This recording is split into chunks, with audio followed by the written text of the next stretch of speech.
Hello everyone. So today we are going to talk about one of the most important topic, that is autoencoder. So first of all, what is autoencoder? It's an unsupervised neural network that learn to compress data into a smaller representation and then reconstruct the original input from it.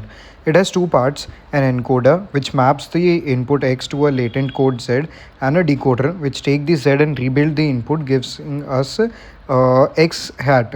Now the core inside is that the network has a bottleneck, a layer much smaller than the input. Because of this bottleneck, the encoder is forced to learn only the most essential and compact information about the data. The decoder learns to rebuild the original from the squeezed down information. Now, why not just use PCA? PCA may be faster, but there is a strictly thing that PCA we can't use PCA is the linearity. Autoencoder use activation function, so they are non-linear and can capture far more complex pattern. PCA latent space is just a fixed set of orthogonal direction, while an autoencoder's latent space is learned and flexible. PCA also struggle at high dimension, while autoencoders scale easily to images, text, audio. PCA is a fixed transform with no real extension, while autoencoder have tone of variant, which we'll be gonna see in shortly. Mathematically, it's simple. Z equals to f theta of x for an encoder.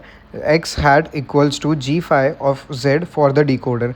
We train by minimizing reconstruction loss. Basically, how different x hat is from x. For continuous data, we use the mean square error, and for the binary data, we use like pixel value between 0 and 1. We use binary cross entropy instead. Architecturally, the encoder progressively shrink down the input down to the bottleneck, and the decoder mirror that shape in reverse, going back to the original size. Section 2, we have types of autoencoders. So let's go into it. The vanilla autoencoder is just the plain encoder decoder with the MSE loss, mainly used for the dimensional reduction and the pre-training. Sparse autoencoding add a penalty that forces most latent unit to stay close to zero, giving sparse, more interpretable code and useful for the feature selection. This can be an L1 penalty on the activation or a KL divergence penalty, pushing the average activation towards a small target like 0.05. Denoising autoencoder corrupt the input first and with the Gaussian noise or the random masking, and train the network to reconstruct the clear version from the corrupted input. This forces the model to run the robust feature instead of just copying the input. Contractive autoencoder penalizes the Jacobian of the encoder with respect to the input, encouraging a smooth latent manifold. This one thing called as the variational autoencoder VAE, probably the most important variant. Instead of one fixed latent code, the encoder output mean mu and a log variance, and Z is the sample from a Gaussian. Using the reparameterization trick, Z equals to mu plus sigma times epsilon, where epsilon is a random noise. The VAE loss, also called as the elbow, combines the reconstruction loss with a KL divergence term, pulling the latent disturbance towards a standard normal. Why does this matter? In plain autoencoder, the latent space can be discontinuous with the gaps between learning and decoding part. Okay, so here VAE is being used. Finally, the convolutional autoencoder swap the full connected layers from convolution and deconvolution layer, making it better for the image compression and denoising. Then we have section 3, that is design, training and application. Let's quickly cover the practical side of it. Bottleneck size control compressor, small mean more loss, depth typically 2 to 5 layer per side, controlling capacity.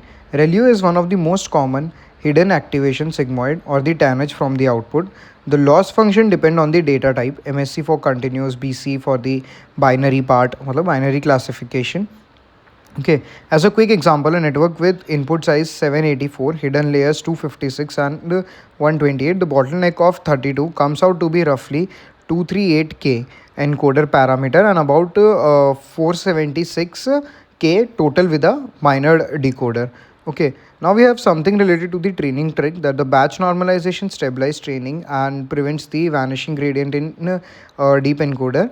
So dropout act like a implicit denoising type.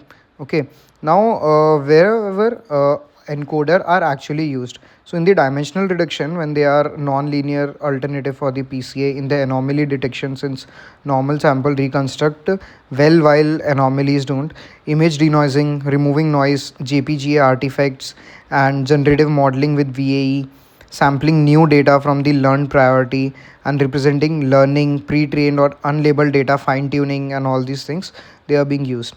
So at the end, to wrap up, I can say that autoencoder learn compressing representation by forcing data through a bottleneck and reconstructing it again.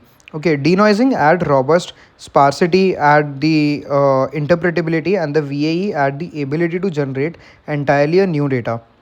For compression and feature learning, stick with vanilla and denoising autoencoding. For generation, reach for a VAE or looks into the GAN and diffusion model. So that's it for the today's video.